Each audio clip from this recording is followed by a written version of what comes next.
మనతో మాట్లాడడానికి కోగంటి శ్రీదేవి గారు ఉన్నారు. ఇటు చూసి చెప్పండి అమ్మా, ఇటు చూడాలి. అది విజయవాడ అయితే మేము తాడేపల్లిలో ఉంటున్నాం అపార్ట్మెంట్. అక్కడి నుంచి వచ్చాను. కొంచెం దూరం కేంద్ర ప్రభుత్వం నుంచి అలాగే ప్రభుత్వం నుంచి మనకి మహిళలకి సంబంధించిన అన్ని విధాల సౌకర్యాలు లభిస్తున్నాయి మేడం. సపోర్ట్ లభిస్తుంది. స్టార్ట్ అయింది ఇంకా పూర్తిగా అందాలని నేను అనుకుంటున్నాను. నాకు తెలిసిన పరిజ్ఞానం మన ఉమెన్స్ డే సెలబ్రేట్ చేస్తాం కదా, అంత హ్యాపీగా ఉమెన్స్ అంటే కొంచెం స్వేచ్ఛ. అదివరకు మనకి అలా కట్టేసినట్టుగా ఉండేవాడు కదా, అంటే కొంచెం పట్టణంలో అలాంటిది ఇప్పుడు కొంచెం స్వేచ్ఛగా ఉంటున్నట్టుగా ఉన్నారు. కానీ వెనుక మనల్ని బంధించినట్టు ఉన్నా అప్పుడే మనం సౌకర్యంగా సుఖంగా ఉన్నాం.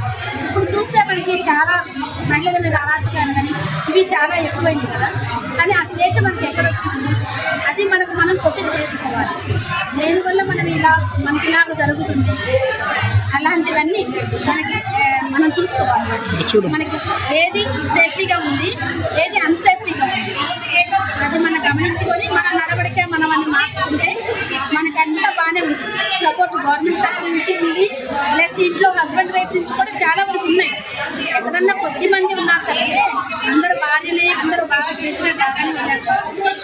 ఇంతవరకు చాలా వరకు హ్యాపీ. కానీ మన సేఫ్టీ కూడా మనం చూసుకోవాలి.